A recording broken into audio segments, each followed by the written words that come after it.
नमस्कार दोस्तों, आप सभी का स्वागत है हमारे इस चैनल में। दोस्तों, आज हम लेकर आए हैं देश और दुनिया की 50 सबसे बड़ी, सबसे ताज़ा खबरें। तो चलिए बिना देर किए शुरू करते हैं। आज की सबसे पहली और बड़ी खबर बता दें, मोदी सरकार की 20 बड़ी घोषणाएं।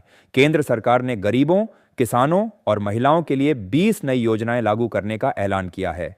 इनमें मुफ्त गैस, पेंशन बढ़ोतरी और बीमा कवरेज प्रमुख हैं।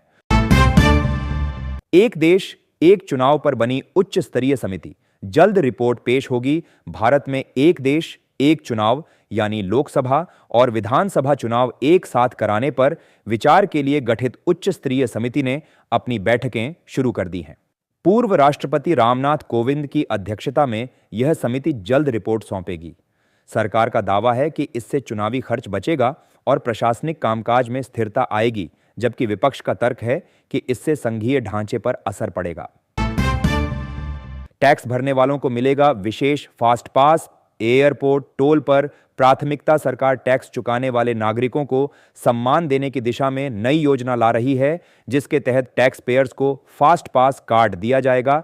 इससे उन्हें हवाई अड्डों, टोल प्लाजा और सरकारी दफ्तरों में प्राथमिकता मिलेगी। योजना का उद्देश्य टैक्स देने की संस्कृति को बढ़ावा देना और ईमानदार करदाताओं को सुविधाएं देना है।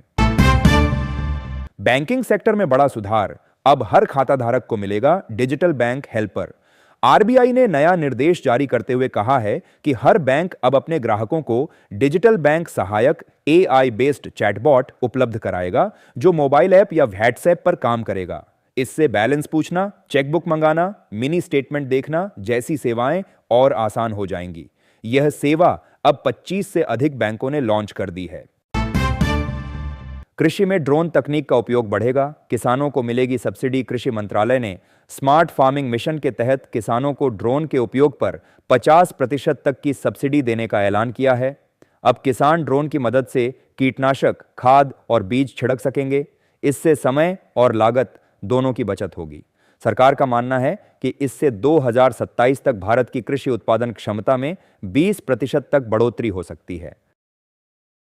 नेशनल स्किल मिशन के तहत युवाओं को मिलेगा मुफ्त प्रशिक्षण और रोजगार। सरकार ने प्रधानमंत्री कौशल विकास योजना के तीसरे चरण की शुरुआत कर दी है। इस चरण में 18 से 35 वर्ष के युवाओं को मुफ्त में telecalling, data entry, electrician, AI, robotics और इलेक्ट्रिक व्हीकल मरम्मत जैसे नए जमाने के कौशल सिखाए जाएंगे। सरकार का लक्ष्य है कि अगले 2 साल में 1 करोड़ युवाओं को प्रशिक्षित कर निजी और सरकारी क्षेत्र में रोजगार दिलाया जाए। हर गांव इंटरनेट योजना के तहत 5 लाख गांवों में high speed broadband digital India mission को आगे बढ़ाते हुए सरकार ने हर गांव इंटरनेट योजना के तहत 5 लाख गांवों को हाई स्पीड ब्रॉडबैंड से जोड़ने का लक्ष्य तय किया है।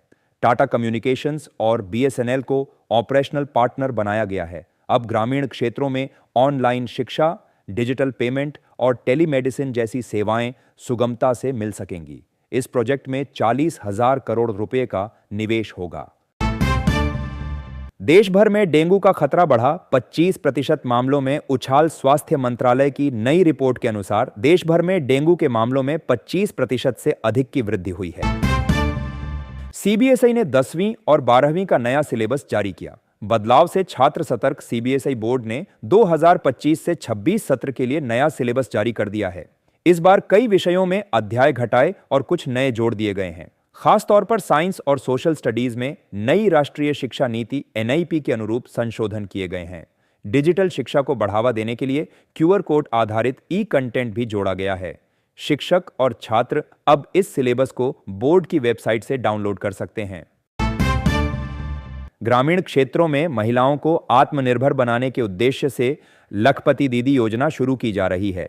इसके तहत महिलाओं को कौशल प्रशिक्षण, बैंक लोन और सरकारी सहायता मिलेगी, ताकि वे साल में 1 लाख से अधिक की आय कर सकें। यह योजना विशेष रूप से स्व सहायता समूहों और महिला उद्यमियों को केंद्रित करके चलाई जाएगी। योजना को 15 राज्यों में पायलट प्रोजेक्ट के रूप में लॉन्च किया गया है। प्रधानमंत्री किसान सम्मान निधि योजना के तहत जुलाई महीने के अंत तक 2,000 रुपये की अगली किस्त सीधे किसानों के खातों में ट्रांसफर की जाएगी। केंद्र सरकार के अनुसार इस बार 11 करोड़ से अधिक किसानों को लाभ मिलेगा। कृषि मंत्री ने बताया कि योजना की पारदर्शिता बनाए रखने के लिए अब सभी लाभार्थियों को ई-केवाईसी कराना अनिवार्य होगा।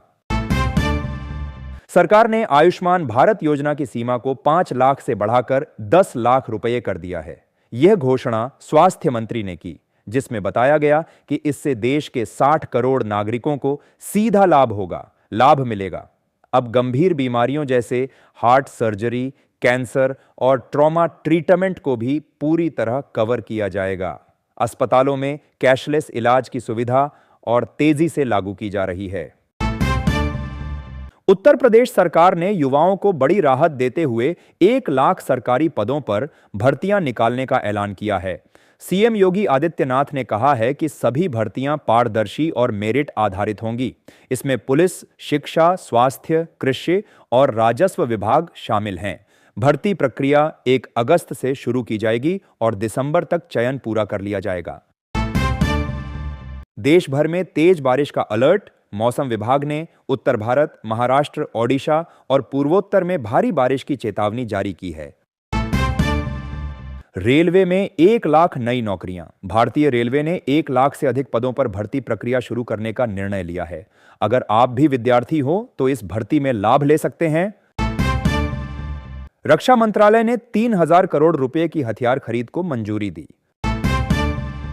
रूस यूक्रेन युद्ध का तीसरा साल जारी। नेटो देशों की सक्रियता बढ़ी। रूस और यूक्रेन के बीच युद्ध को अब 3 साल हो चुके हैं, लेकिन शांति की कोई ठोस संभावना अब तक नजर नहीं आ रही। हाल ही में कीव पर हुए मिसाइल हमले के बाद यूक्रेन ने पश्चिमी देशों से और अधिक हथियारों की मांग की है। नेटो देशों की सीमा पर सुरक्षा को लेकर तनाव बढ़ रहा है। अमेरिका और जर्मनी ने रूस को चेतावनी दी है कि अगर यह युद्ध नहीं रुका तो वैश्विक स्तर पर इसके गंभीर नतीजे हो सकते हैं। अगली खबर बता दे, सरकार ने प्रधानमंत्री गरीब कल्याण अन्न योजना को अब 2027 तक बढ़ा दिया है। यह योजना देश के 80 करोड़ से अधिक नागरिकों को मुफ्त अनाज देती है। केंद्र सरकार ने साफ किया है कि योजना का बोझ अब राज्यों के साथ साझा किया जाएगा। हर लाभार्थी को प्रतिमाह 5 किलो गेहूं या चावल मुफ्त मिलेगा। इस निर्णय से महंगाई से जूझ रहे गरीब परिवारों को बड़ी राहत मिलेगी। केंद्र सरकार ने प्रधानमंत्री आवास योजना के तहत 20 लाख नए आवासों को स्वीकृति दे दी है। इन घरों का निर्माण ग्रामीण और शहरी दोनों क्षेत्रों में किया जाएगा। योजना का उद्देश्य 2026 तक हर परिवार को पक्का घर सुनिश्चित करना है। सरकार ने इसमें 50% अनुदान देने का प्रावधान भी रखा है। लाभार्थी की आयु, जाति या धर्म से ऊपर उठकर यह योजना सबके लिए खुली है। एलपीजी गैस हुआ सस्ता। इस महंगाई की हालात देखते हुए सरकार ने एलपीजी गैस सिलेंडर 300 रुपये सस्ता किया। सरकार ने सब्सिडी के तहत घरेलू गैस सिलेंडर की कीमत में बड़ी कटौती की है। तो दोस्तों, अगर आप भी चाहते हैं कि आपको रोजाना इसी तरह की देश और दुनिया की बड़ी खबरें सबसे पहले मिलें, तो चैनल को अभी सब्सक्राइब कर लें और वीडियो को लाइक जरूर करें। साथ ही कमेंट में बताएं कि आप किस राज्य या शहर से हैं और आगे आप किन विषयों पर वीडियो देखना चाहते हैं। मिलते हैं अगली बड़ी खबरों के साथ। धन्यवाद।